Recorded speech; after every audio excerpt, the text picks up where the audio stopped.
My girlfriend betrayed me with the man I once exposed for fraud. Then they came for my life savings. So I made one move, destroyed everything they built. I'm Carter, a 30-year-old guy living in a mid-sized city. I work as a financial analyst. It's not the most exciting job in the world, but it pays well and gives me a sense of security. Over the years, I've managed to save up a decent amount of money. Nothing extravagant, just enough to feel like I've got my life together. Growing up, money was always tight in my family, so having a safety net has been a priority for me. For about a year now, I've been dating Brielle. She's 28 and has this vibrant, fun personality that drew me in right away. She always seemed like the kind of person who could walk into a room and make it a party, even if there were only 3 people there. Brielle told me she worked as a freelance graphic designer, which sounded cool. I didn't really ask for details. It wasn't like I needed a rundown of her day-to-day life.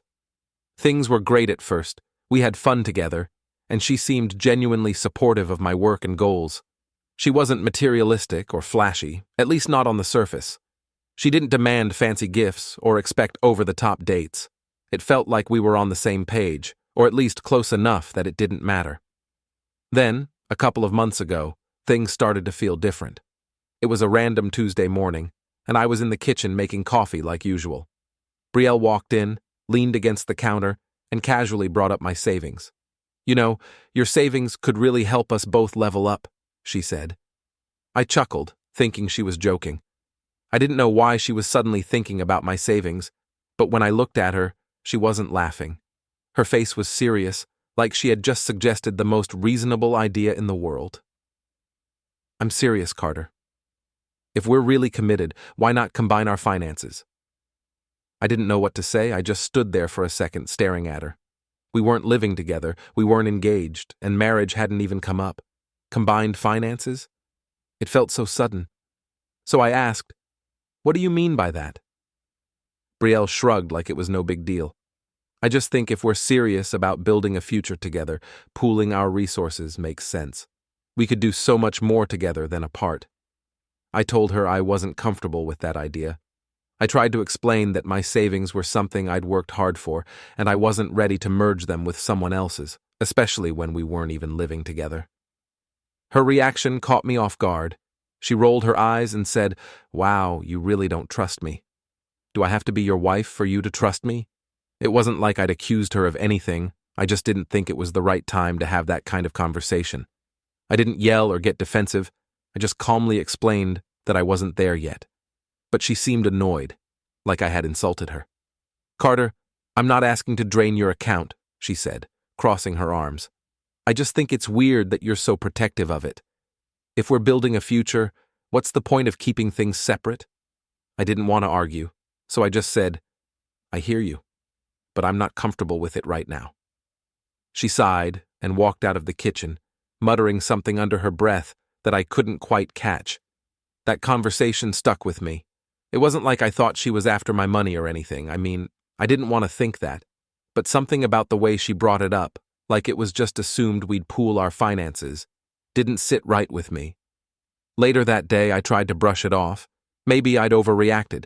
People talk about money and relationships all the time. It's normal to have those conversations as things get more serious. But the thing was, Brielle and I hadn't even talked about moving in together, let alone marriage or combining finances. It felt like skipping a bunch of steps. Still, I didn't want to make a big deal out of it. Relationships take work, and I figured this was just one of those awkward topics you have to navigate. So I decided to let it go. But the next day, things felt off. Brielle wasn't acting upset or anything. If anything, she was more affectionate than usual.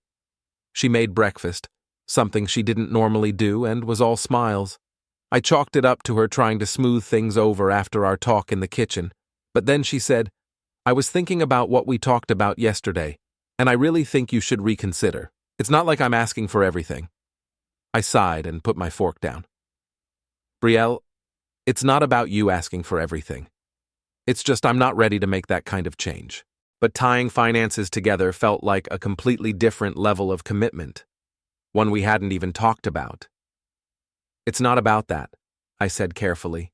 "It's about timing. I'm not ready for that yet."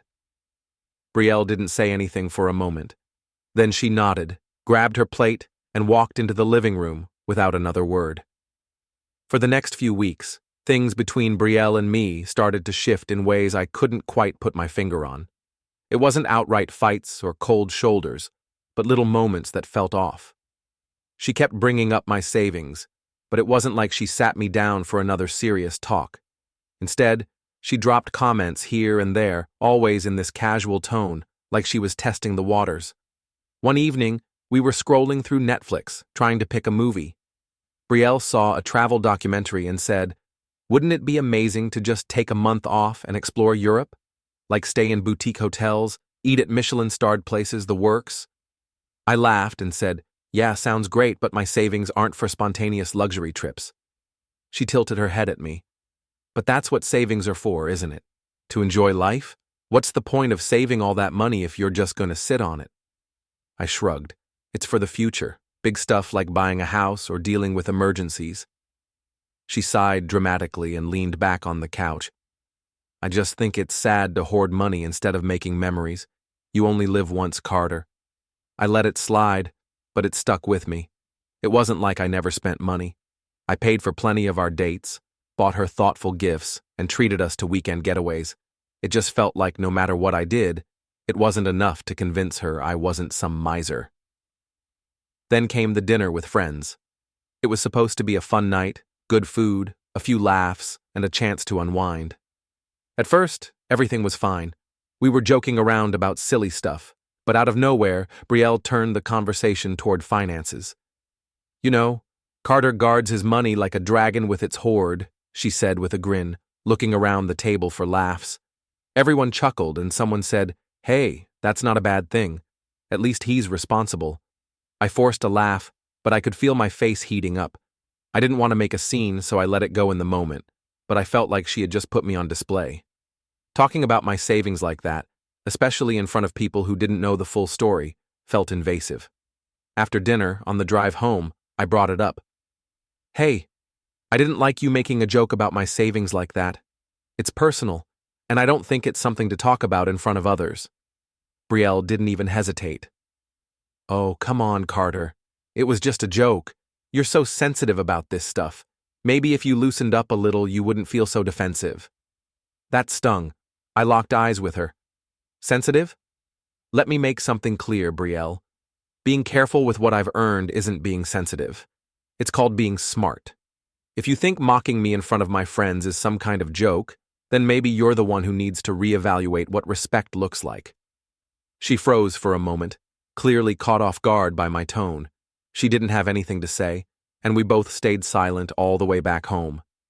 By this point, I started noticing other things that didn't sit right.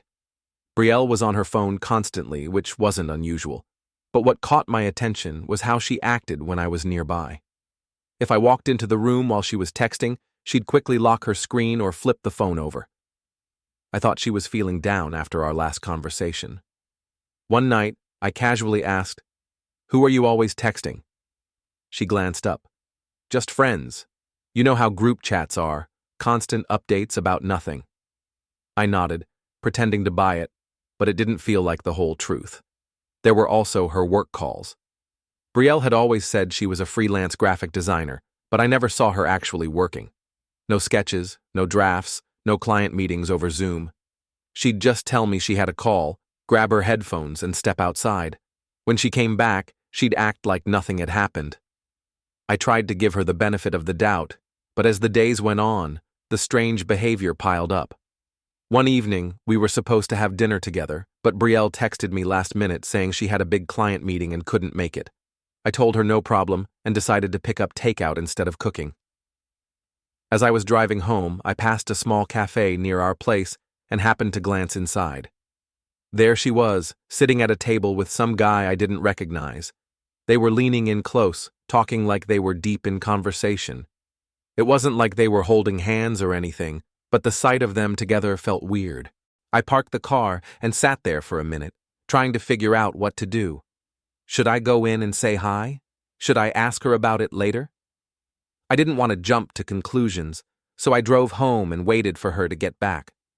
When she finally came home, she was all smiles, talking about how productive her meeting was. I asked how'd it go. Great, she said.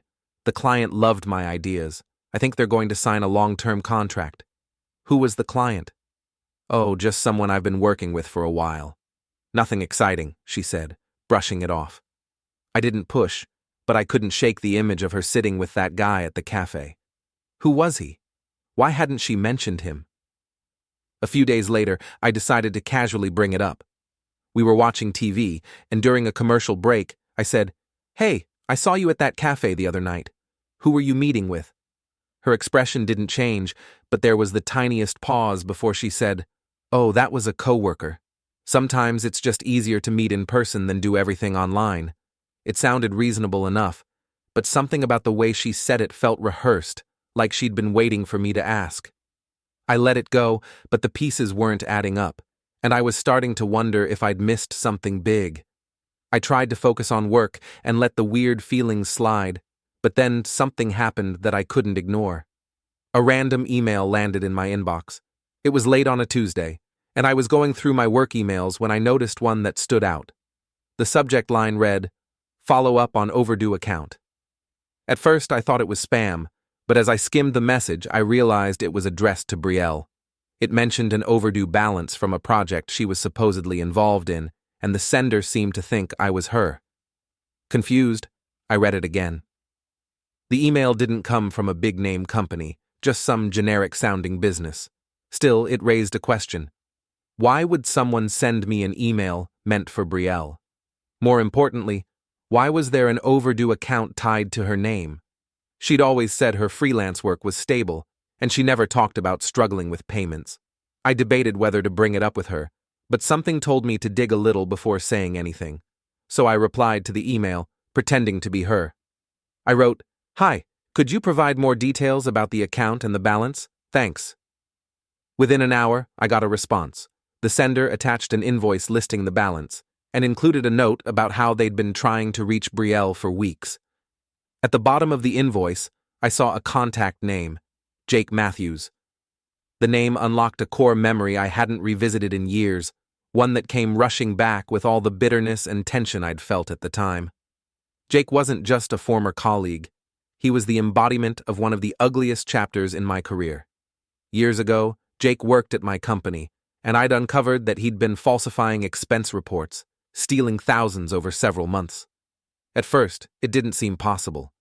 Jake was charismatic, the guy everyone liked, someone who could spin a story so well it felt like the truth.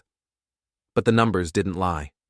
When I confronted him during the investigation, the friendly mask fell away, replaced by hostility and venom. "You've been gunning for me from the start," Jake snapped in that meeting. "You're the problem, not me." His words echoed in my head for weeks afterward, his anger radiating as though I had destroyed his life on purpose. The investigation was airtight, and HR fired him the same day. But Jake didn't go quietly. As security escorted him out, he stopped in front of me, locking eyes with a glare I still couldn't forget. "You think you've won? You're going to regret this." I'd tried to dismiss his threat as desperate anger, but deep down, it unsettled me. Jake's belief that I'd singled him out and ruined him wasn't just an excuse. It was something he'd held onto, probably for years. Seeing his name on that invoice now, it was clear the resentment hadn't faded. I felt a mix of unease and anger. Jake had been the one stealing, lying, and betraying the company's trust, but in his mind, I was the villain. He had always been smug, manipulative, and convinced of his own victimhood. But now, after all these years, it seemed he'd found a way to step back into my life. This wasn't just bad luck. Jake Matthews wasn't done with me, and knowing him, this was only the beginning. But why was his name on an invoice tied to Brielle? For the rest of the night, I couldn't focus on anything else. I wanted to believe it was some weird coincidence, but the more I thought about it, the less sense it made. Brielle had never mentioned knowing Jake, as far as I knew. Their worlds shouldn't have overlapped at all. The next day, I did something I wasn't proud of. I started looking through Brielle's stuff. She wasn't home, so I checked her laptop, hoping to find some clarity. At first, I didn't see anything unusual, just emails with clients, design files, and the usual clutter. But then I noticed a folder buried in her email drafts labeled proposals. Inside, I found a chain of emails between Brielle and Jake. The messages started out professional enough. He'd apparently hired her for some graphic design work months ago. But as I read further, the tone shifted. They weren't just talking about work. "Thanks for having my back," Jake had written in one email. "I know it's risky, but I couldn't do this without you." Another email from Brielle said, "You've been through so much, Jake. I believe in you. We'll figure this out together." My stomach dropped. It wasn't just a client relationship. There was something personal between them. That night, I couldn't stop replaying everything in my head. All the weird behavior, the secrecy, the lies. It all seemed to lead back to Jake. But the question was, why? The next day, while Brielle was out, I decided to do more digging. This time I searched her phone. It wasn't easy, she always kept it locked, but I'd seen her enter the code enough times to know it. What I found confirmed everything I'd been afraid of. Her texts with Jake weren't just casual, they were intimate, both emotionally and otherwise. He wasn't just a former coworker or client, he was someone she cared about deeply, someone she was clearly involved with behind my back. In one thread, Jake wrote, "I can't stop thinking about you. You're the only good thing in my life right now." Brielle replied, "You don't know how much that means to me. I feel the same way, Jake. I just need a little more time and we'll figure this out." Another message from Jake read, "Does he even notice how distant you've been? You should be here with me, not wasting your time with him." Her response, "I know. I hate lying, but it'll all be worth it soon. I'm doing this for us." She wasn't just betraying me, she was fully invested in him, emotionally and physically. And to make it worse, Jake was married. He was running this whole scam on me while still playing husband at home. I sat on the couch, gripping my phone so hard I thought it might crack. The text stared back at me, every word igniting a fire in my chest. This wasn't just betrayal. It was deliberate, calculated, a slap in the face from both of them. Jake wasn't just some scorned ex-employee, he was a parasite, using Brielle as his pawn to get back at me. The sheer audacity of it made my blood boil, but I forced myself to stay in control. Losing my cool wouldn't fix this. I needed to be sharper than ever to make them pay for what they'd tried to do. I started connecting the dots, the comments about my savings, the constant pressure to share finances, the secrecy. It wasn't just about Brielle wanting security, it was about Jake trying to exploit me through her. That realization hit harder than anything else. Brielle wasn't just a girlfriend who'd strayed, she was actively working with someone who hated me, someone who wanted to tear me down. When Brielle came home that evening, I could barely look at her. She walked in, smiling like nothing was wrong, and said, "Hey, how was your day?" I forced a smile and said, "Fine. How was yours?" "Busy," she said, kicking off her shoes. "Lots of work stuff, you know how it is." I nodded, biting back the urge to confront her right then and there. I wasn't ready yet. I needed time to figure out my next move. That night, my mind raced with questions. How long had this been going on? How much had she told Jake about me? And most importantly, what was their endgame?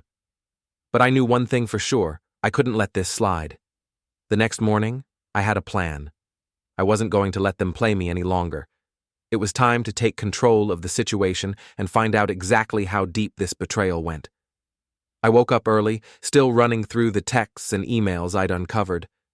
Brielle was asleep beside me, completely unaware that I knew everything. It wasn't just her betrayal, it was the fact that she'd teamed up with, of all people, Jake, a guy whose sole goal seemed to be ruining me. I needed more details. I wasn't going to confront Brielle until I had the full picture, so I decided to dig deeper. That day at work, I started researching Jake. He'd been off my radar for years, but it wasn't hard to find him online. His social media accounts were mostly inactive, but I found a LinkedIn profile that claimed he was a consultant for small businesses. The irony wasn't lost on me. He'd been fired for fraud, and now he was offering advice to others. I noticed he'd listed a few vague projects he'd worked on, and one of them had a familiar name, Brielle's supposed freelance design business. My stomach churned. They weren't even trying to hide their connection. I dug into Jake's history and wasn't surprised by what I found. The guy had been sued twice in the past couple of years for unpaid debts, and he'd been evicted from an apartment just 6 months ago. Classic Jake, always biting off more than he could chew, and then crying about how life wasn't fair. It all made sense now. He wasn't just out for revenge, he was flat out broke. And somehow, this idiot had managed to convince Brielle to play along. Maybe he spun her some sob story, or maybe she just fell for his pathetic act. Either way, she threw everything away for a stupid jerk who couldn't even keep his own life together. When I got home that evening, Brielle was already there, lounging on the couch with her phone. She looked up and smiled like everything was normal. "Hey babe," she said. "How was work?" "Busy," I replied, trying to keep the peace. "How about you?" "Oh, same old," she said, shrugging, just trying to keep up with client demands. I nodded, biting back the urge to call her out right then and there. Instead, I said, "You've been working a lot with that guy Jake, right?" Her expression changed. "Yeah, a little." "Why?" "Just curious," I said, keeping my tone casual. "What's he like?" She hesitated for a fraction of a second before replying. "He's fine. A little intense sometimes, but that's how creative people are." I pretended to accept her answer. Inside, I was boiling. She was lying to my face, and I didn't know whether to be more angry or disappointed. The next morning, I decided to test the waters. I casually mentioned that I'd been thinking about consolidating some of my accounts, just to see how Brielle would react. Her eyes lit up immediately. "That's a great idea," she said, a little too enthusiastically. "It's always good to have everything in one place. Makes it easier to manage." I nodded, keeping my face neutral. "Yeah, I might even open a joint account at some point, for shared expenses." Brielle's smile widened. "That makes so much sense. Honestly, I think it's the kind of step that shows commitment. Like, it's not just about money, it's about building something together." I felt disgusted. She was practically salivating at the idea, completely unaware that I was testing her. Over the next few days, I started putting more pieces together. I reached out to a friend who worked in private investigation. Not for anything formal, just some advice. I told him about Jake and Brielle without giving too many personal details. My friend didn't hesitate. If this guy's got a history of fraud, he's probably already planning his next move. People like that don't stop. They just get more creative. He suggested I monitor my accounts closely and look for any signs of unauthorized activity. He also recommended documenting everything I'd found so far, just in case things escalated. That evening, I went through every financial account I had, checking for anything unusual. Thankfully, everything was still secure for now, but I couldn't shake the feeling that I was on borrowed time.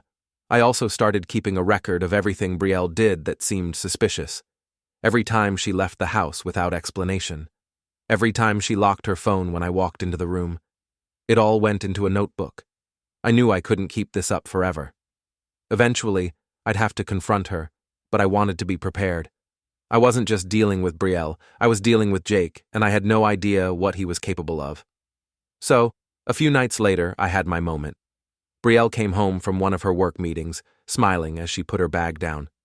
"Hey babe," she said, like nothing in the world was wrong. I didn't smile back. "We need to talk." Her expression flickered for a split second, but she recovered quickly. "Sure, what's up?"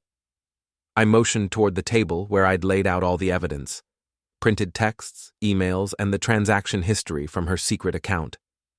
I watched her eyes dart across the papers, her smile fading with every second.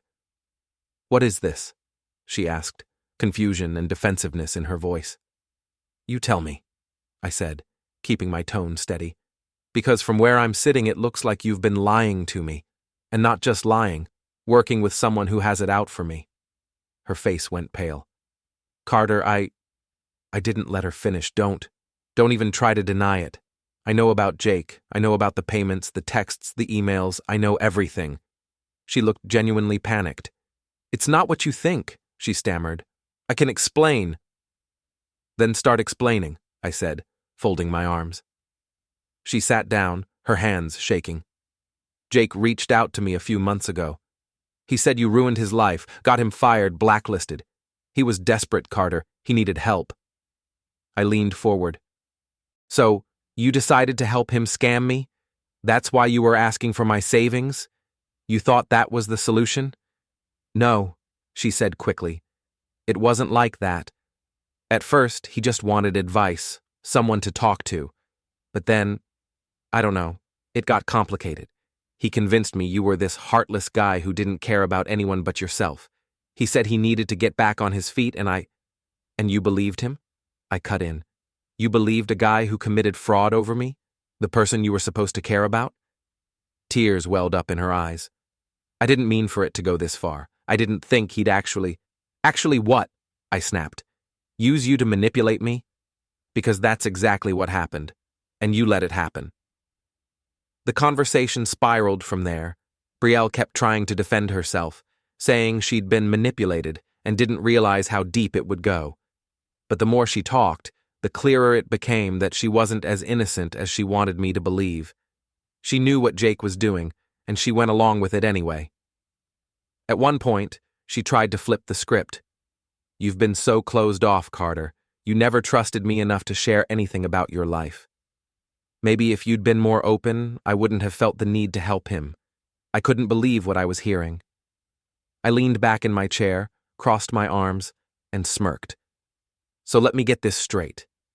You're blaming me for protecting my own money? That's your defense? I let out a dry laugh. You've got some nerve, Brielle. Her face crumbled and the waterworks started. Full-on dramatic sobbing, the kind of performance that might have worked on me a year ago. But now, it was just noise. Save the tears, I said, standing up and pointing toward the bedroom. Pack your things. You made your choice the moment you sided with Jake. Now you can deal with the fallout. I'm done. She dropped to her knees. Carter, please. I made a mistake. I love you. I didn't mean to hurt you. I looked down at her, unimpressed. If you loved me, you wouldn't have lied to my face for months. You wouldn't have schemed with another man to try to rob me blind. That's not love, Brielle. That's betrayal, and I don't forgive betrayal. She tried to argue, but I cut her off with a sharp wave of my hand. Don't waste my time. Pack your bags and go. It took her forever to gather her things, mostly because she kept stopping to beg me to reconsider. I didn't move an inch. I watched her like a hawk. Every excuse, every apology, every tear. None of it fazed me. When she finally reached the door, she turned back, her voice trembling. You'll regret this, she said, trying to sound strong but failing miserably. You'll realize I was just trying to help. I let out a low chuckle and leaned against the frame. The only thing I regret is not seeing through you sooner. Then I swung the door shut and locked it without another word. That was it. Done. No hesitation, no second guessing. She was gone, and I felt nothing but relief. With Brielle out of my way, I turned my attention to Jake. He wasn't going to walk away from this unscathed. He wanted to play dirty? Fine, I could play dirtier. I wasn't just going to send him a message. I was going to make sure everyone knew exactly who he was and what he'd done. The first thing I did was dig out his wife's contact information from when he worked at my company. I didn't even hesitate this time. She deserved to know what kind of snake she was married to. I put everything together. Screenshots of the texts, the secret bank transfers, the emails where he and Brielle planned to manipulate me, and sent it all to her. No sugarcoating, no softening the blow, just the cold, hard truth. Within 2 days, I got a reply. It wasn't long, but it hit hard. Thank you for this. I've suspected for a while, but now I know for sure. He won't get away with this. That was all she needed to say. I knew she'd handle it from there, but I wasn't done yet. I reached out to every professional connection I had, colleagues, old bosses, anyone who might come across Jake in their circles, and made sure they knew the truth. I told them how he'd committed fraud at my company, how he'd tried to use Brielle to con me out of my savings, and how he was still pulling his schemes even now. It didn't take long for the word to spread. I made sure everyone knew that Jake was a liar and a fraud, someone who couldn't be trusted under any circumstances. His reputation, what little he had left, was in ruins by the end of the week. I thought that would be the end of it. But then I heard through a mutual contact that Jake had been fired from whatever dead-end job he'd managed to land after his first disaster. Apparently, when his boss got wind of what I'd shared, they didn't even wait to hear Jake's side of the story. They just cut him loose. And the best part? His wife kicked him out too. Turns out this wasn't his first shady stunt, and the evidence I handed over was the final nail in the coffin. He was out of a job, out of a home, and out of people to con. It was poetic justice, Jake, the self-proclaimed mastermind, brought down by his own stupidity. Even with Jake out of the picture, I'd be lying if I said the betrayal didn't sting. This guy had worked for me, someone I'd once trusted, and he spent months scheming with Brielle to tear me down. It wasn't just business, it was personal, and that made it hit harder. As for Brielle, she didn't go quietly. Over the next few weeks, she tried everything: long, desperate texts, voicemails where she swung between apologizing and blaming me, and even showing up at my apartment one night. She cried on my doorstep, begging for another chance. I didn't even open the door. I watched her through the peephole for a second, then walked away. She wasn't worth my time or energy. Eventually, the chaos they'd brought into my life started to fade. I focused on myself, on moving forward, and on piecing everything back together. For the first time in months, things felt normal again. But then one evening, while running errands, I saw them, Brielle and Jake, together again, sitting on the curb outside a dingy gas station. They looked like they'd been through hell. Jake was hunched over, scratching at his arms, muttering to himself like he wasn't even aware of where he was. His clothes were filthy, and he had this hollow, sunken look on his face that screamed rock bottom. Brielle was slumped against the wall next to him, pale and gaunt, holding a cracked pipe in her trembling hands. Her once bright, confident energy was completely gone. She looked drained, like whatever fight she'd had in her was long gone. It hit me immediately. They weren't just down on their luck. They were on drugs. Hard drugs. I paused for a second, just taking it all in. A part of me thought about walking up to them, saying something like, "Look where your big plan got you," or rubbing it in their faces that they'd lost everything. But as I stood there, I realized I didn't need to. They'd already destroyed themselves. I walked past them without a word, head held high. The satisfaction I felt wasn't from their suffering, it was knowing I'd come out on top. They tried to take me down, and instead, they took themselves out. I'm free now. Free from their lies, their schemes, and their pathetic attempts to mess with me. I took control, exposed their true selves, and left them in the rubble of their own choices. They'll think twice before crossing me again.